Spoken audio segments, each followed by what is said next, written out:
Right, welcome back to another episode of Hoonan's Garage. Today we are carrying on with the dashboard for the TZR.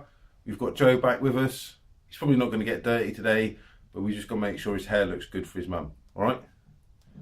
So let's crack on. We'll see how much of this we can get done. We've only got a couple of hours, so stick on, stay tuned, see how it goes.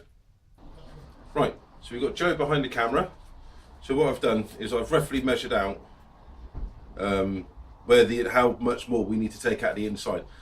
We can't carry on filing it as we did last time. That's just going to take ages to file that lot out from around there. We need to go to the outer edge of that black circle, those black circles, and then the clock should fit in. But that is going to take an absolute age to do it like that. So I'm going to see, or hopefully I can cut some more out with the jigsaw all the way around here. Otherwise, we're just going to be here for weeks. So we'll crack on with that. Right, so they're pretty much cut out to the right sort of size. We need to dress the insides a bit, get rid of some of these hard burrs, and then we should be able to fit the clocks on the inside and do a test fit and see how they go. So now that the power tools are off, Joe can have a go. So what Joe's attempting to do here is just smooth off the inside of this with the hand file to get rid of the worst of the burring, and then we'll go around it with some sandpaper and just smooth it out nice. Right, so I've run into a little bit of a problem because he said, I could blame Joe, I really could. I could say that he's done it wrong, but that would be unfair because it's my measurements that have done it.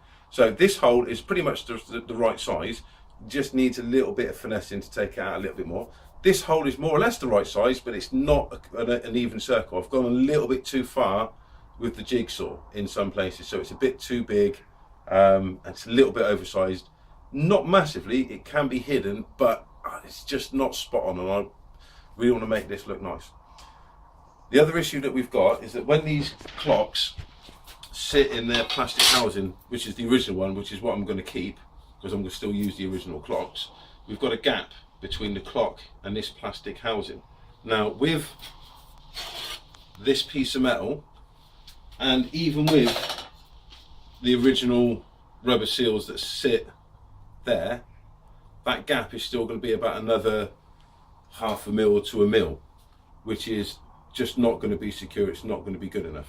So on the originals, these are the originals, we had this shiny piece of metal that sat over the clocks like that, and just a decorative piece really that just sat over here. I'm thinking something along the same lines to make it good, to make it look nice, and to take up a little bit of extra space so that fit on there is nice and snug. So what we've got for that is that shiny piece of metal down there. It's not very shiny at the moment, but I can make it shiny with a bit of polishing. And then we'll cut out a surround that fits this bit here, and then we can shape it again as well.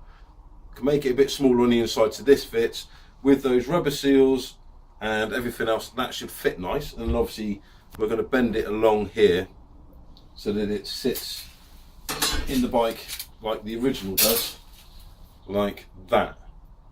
So that's the idea.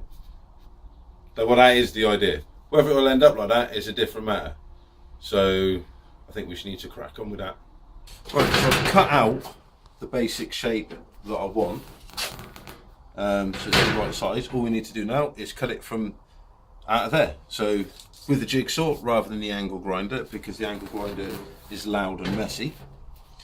And safety goggles, obviously. I've got ear defenders in as well because this makes a lot of noise.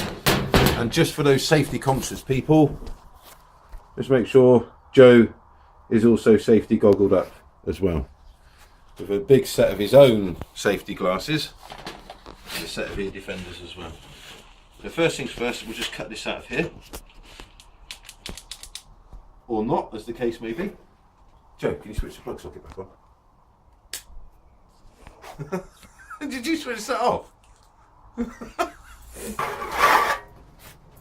Right, so we've used the bench grinder to take off most of the rough edges. In fact, Joe used the bench grinder to take off a lot of the rough edges. He was safety goggles and ear defenders on. Obviously that bit's not on camera because I can't film him and let him operate that piece of equipment at the same time, so it wasn't filmed, but he did all right. And now he's just taken off the sharp edges of the, I don't know, the clock valance, I suppose you could call it for me.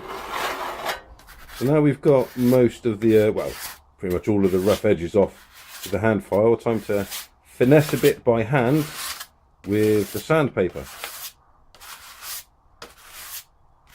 Make that all nice and smooth around the outside. Right, so that's all we have time for really. We only managed to have about 2 hours in the garage today, so it's a little bit of progression forward. Really not as much time as we'd like to spend at it. So this is where we are. My lovely assistant. Cheers, Joe. So we got those hold out a bit more.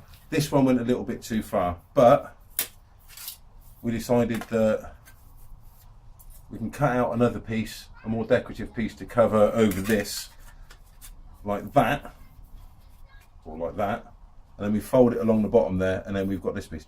Now the original idea was to just buff this up, make it nice and shiny, and we can stick it over the front, but the Yamaha, the TZR on the front sprocket casing, I've masked out the word Yamaha and I've actually sprayed it white, so it's possible, because it's got white wheels, and I was going to change them black, but I might leave them white.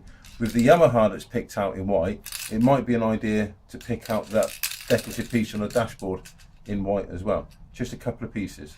So we've got that as an option as well, which is what I think you went for, wasn't it? Pick it out in white rather than shiny. Yeah, so he's coming up with some ideas. We'll make a bike builder out of him yet. So yeah, I quite like that. We might go for that, so it contrasts. So there we go. But we've got to put the bikes back. I'll put that down, just making a racket. Put the bikes back in the garage, pack it all down, because we've got to get back for dinner. So thanks for watching. Hope you enjoyed it. We'll see, ride safe. We'll see you on the next episode of Hooner's Garage.